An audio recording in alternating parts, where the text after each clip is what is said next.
This is Wednesday, January 27th, math lesson.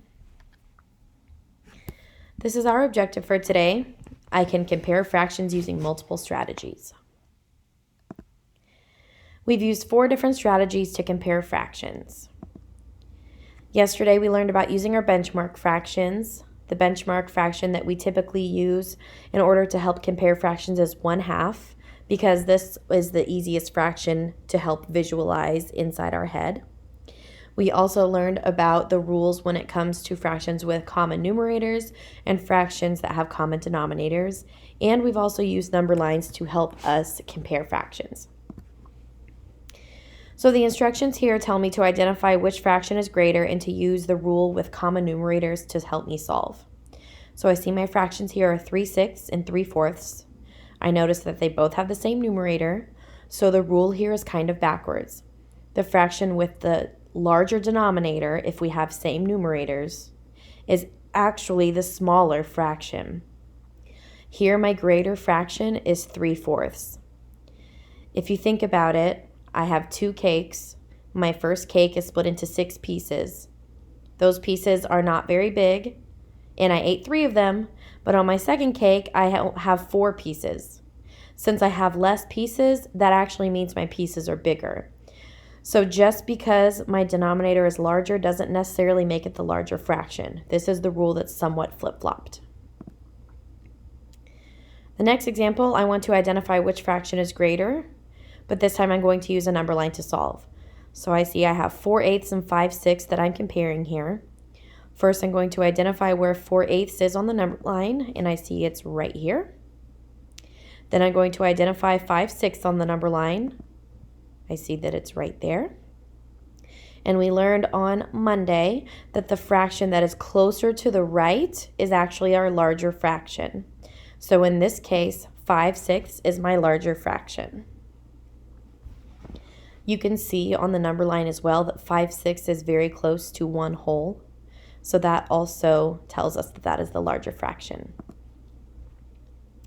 Here I'm going to use my benchmark 1/2 to help me compare these fractions. So now I'm looking at 4/6 and 1/4.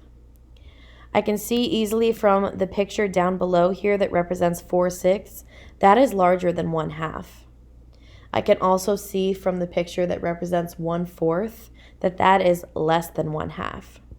So using this benchmark fraction to help me, I see that 4/6 is the larger fraction here.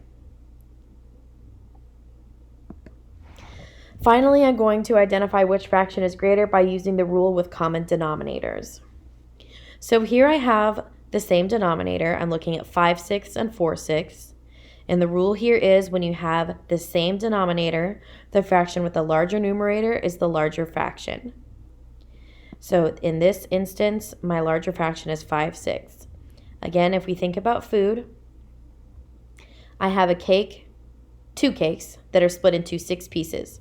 In the first cake, I ate 5 pieces. In the second cake, I only ate 4 pieces.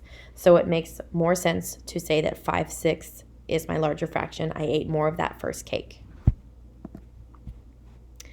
Our exit ticket on Edulastic looks like this. Not super long today. These fractions have the same numerators. Use the drop-down arrow to make the number sentence true. So think about the rule that we have with fractions when we have common numerators. Number 2, these fractions have the same denominators. Use the drop-down arrow to make this sentence true. Again, think about the rule. Number 3, we're comparing these 2 fractions using the number line to help us.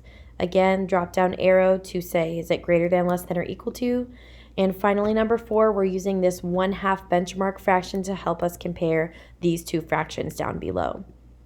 Greater than, less than, or equal to. If you have any questions about this math lesson, please let me know. We are going to have a test on Thursday. So if you have any questions at all regarding fractions, it's going to be very important that you join WebEx at 3 o'clock today, so that way we can get any of your questions answered before the test on Thursday.